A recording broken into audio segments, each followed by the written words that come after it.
Ladies and gentlemen, I would like to introduce to you Madison Jay. This young man is phenomenal. So let everybody know, for those that don't know about you, give us a little synopsis of your humble beginnings in the entertainment business. Well, coming straight out of the 919 Raleigh, NC. That's the longitude and latitude.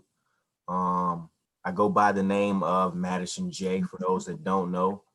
King of the state, Wake County's finest. I've been at this, I've been at the music thing for a while. Been in the industry for a little bit shorter.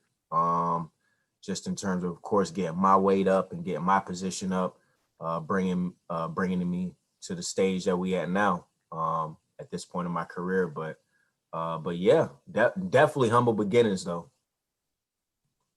All right, so tell us, like, what made you like have a love or a passion for music? What made you say, this is my path and I'm gonna get in here and destroy it? Honestly, just building with my building with my brothers.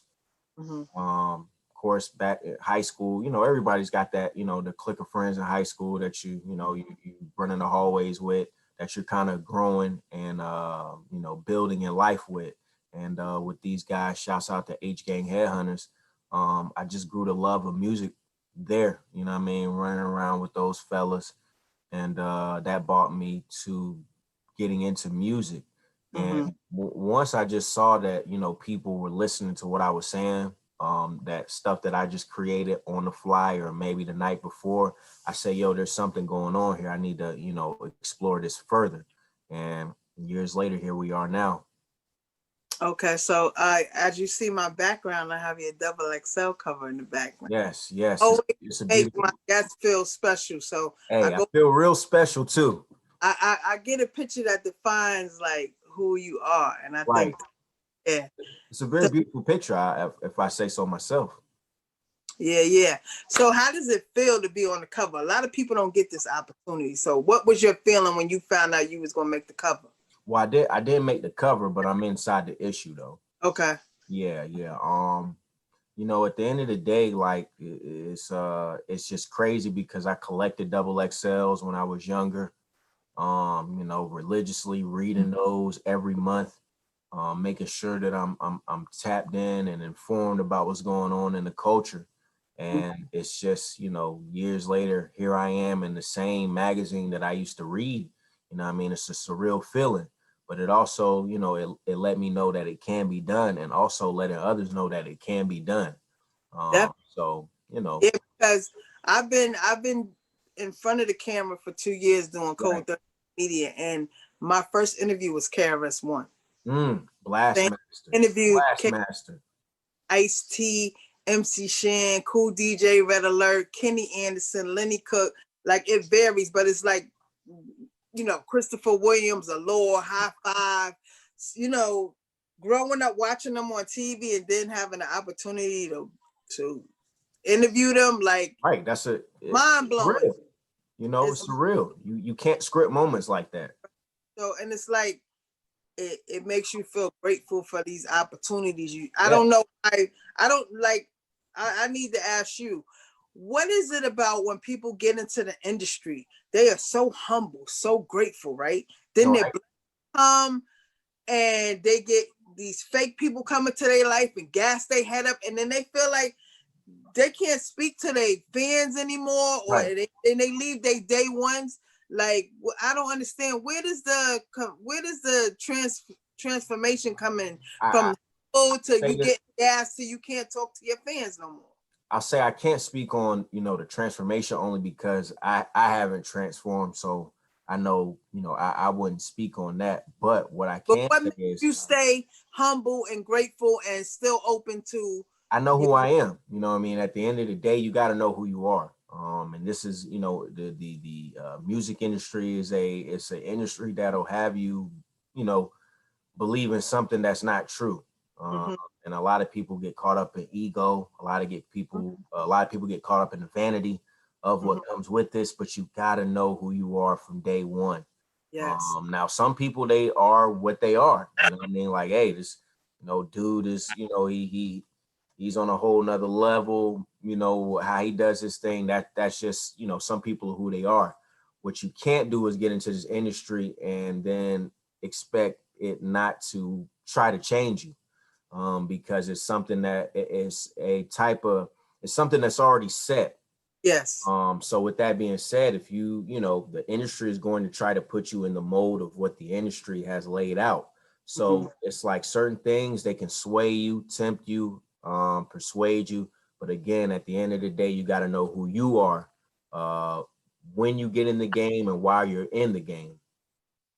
So when you got in the game to now, if you could go back and talk to your younger self, from the knowledge that you have now, Right. what would you go back and tell your younger self what not to do? What not to do is, or like to give advice to your younger self from right. the knowledge What not to do is to procrastinate and be fearful.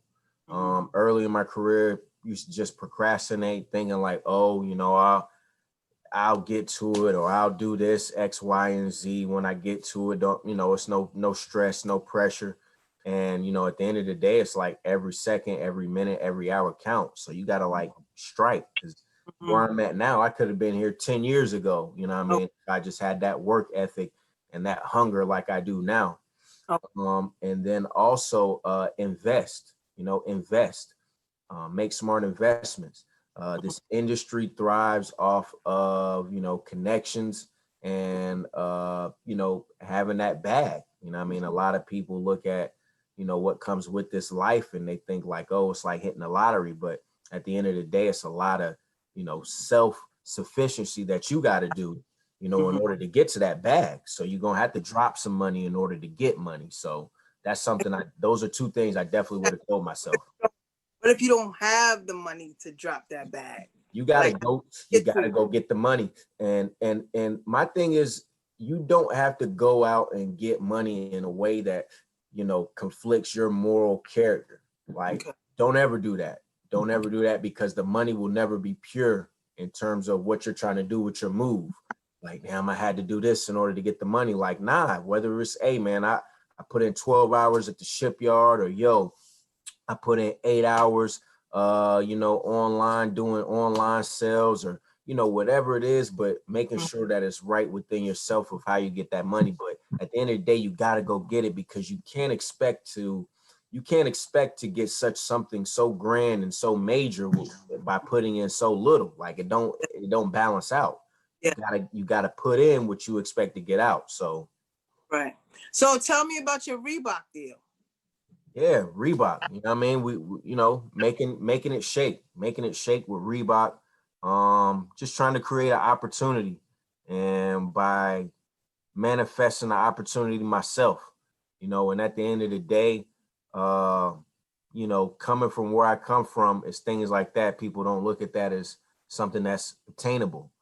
But did you reach out, or did they reach out to you? Oh, a feverish pitch, you know, a feverish pitch, basically. You know what I mean? I'm talking about, you know, to the point it's still like, hey, I'm supposed to be here. You know what I mean? Lock me in, put me in the position to take this brand to a whole nother level.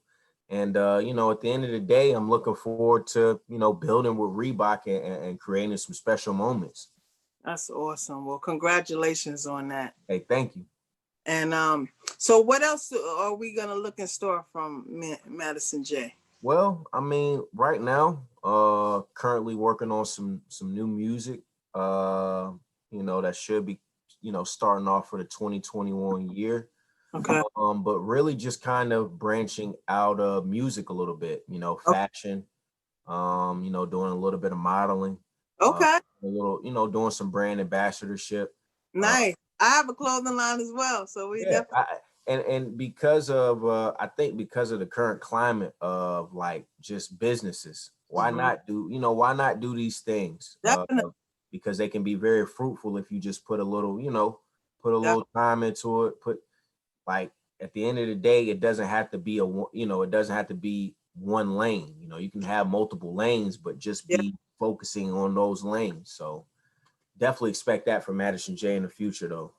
Okay, so, and also before you go, How do you handle like knowing who's really there for you and who's really there just to take advantage of? I'm gonna be honest. You really gotta listen to your spirit. You gotta listen to your inner self, because it's like, and I've said this before, but it's gonna be so many people, so many things that try to distract you, and it kind of goes back to knowing who you are. But it's gonna be so many things that try to sway you from who you are, and they're gonna try to deceive you. Yep, sabotage. Hey, and there's people who are very good at just like, deception, seduction, trying to get you off your square, but you have to know who you are. So at the end of the day, you got to know internally, like, yo, this person is for me. They've got a good heart. Or, some people, like, you got to understand, like, yo, it might just be a strict relationship between somebody. Like, you don't have any personal feelings, but like, this person has a product that I like, and they like my business, or vice versa, or whatever. But you got to understand who's really in favor of seeing your well-being, Yes. And then those who your downfall, who will contribute and aid to your downfall. Because it could be somebody that appears to be doing good, but it's like it's hurting you, in the process. So that's very key. And it's one thing I think at this stage of my career, as well as my life, of being able to detect those who are either for my betterment or either for my downfall. Okay. Well, I thank you so much for being on my platform. Where can they reach you on social media? Hey, you already know, tap in and tune with Wake County's finest. It's at the Madison Jay. That's TheMadisonJay. Wake County's finest. Follow me on all social media platforms, as well as your digital streaming platforms. The albums are there. The gems are there. It's a lot of jewelry in the music. Just make sure you're tapped in and tune in with the finest, man. And if there's a new artist that's coming into the game, what would be the best advice you can give them? New artists, always during COVID. Listen, especially during COVID. Hey, be creative as you can. Do not follow the wave of what you're seeing on your feeds and stuff like that. Do the complete inverse of what you're seeing, because at the end of the day, especially during COVID, right now, this is a major period of time. Like, really, like, set a tone with what you're doing, because people are going to go back and look and be like, oh, that's what this dude was doing during 2020 COVID. You know what I mean? That stuff that's going to be very important and look back on. So right now, like, set the tone. You know what I mean? Really, like, set the world on fire with this music, man, and don't just follow the wave, because it's so boring when people follow the wave. I like I always tell, I don't follow trends. I make trends. Make them. I don't interview people just because everybody thinks that they're hot. Right. I go with inside myself. If I see you got a special story to tell, then I want to interview you. Exactly. You don't have to be a celebrity or a legend. You just got to have something inside of you that I feel is special, and I want you to be on my platform. That makes me stand out from everybody else. And when I go to events, I make sure Coach D and Code 31 is in the building. My motto is this: I don't care if Oprah's in the building. You're going to know I was there. You gotta leave your mark. You gotta leave your mark. I just want to say thank you for, creating a platform to showcase artists such as myself, entrepreneurs such as myself, and go-getters such as myself. It's a beautiful thing to have you. This is what I do it for. I don't want to focus on who everybody else is interviewing. Like I said, I've always been in the background. Right. Years ago, I decided to come in front of the camera because a lot of time I was giving a lot of jewels away and people didn't appreciate it. Giving you like $1 million worth of game, as Gilly would say, right? And you totally ignoring me, or you don't know what you're talking about. I've been doing it. I said, let me step out on faith and do my own platform, create my own lane. Guess who told me to do that? Ralph McDaniels from Video Music Box. The OG, the legend. Yes. The legend. So that's why I created this lane. And before you go, please say your name and say, it's Code 31. County, you already know who it is. It's Madison Jay, and it's Code 31. Let's get it. Win.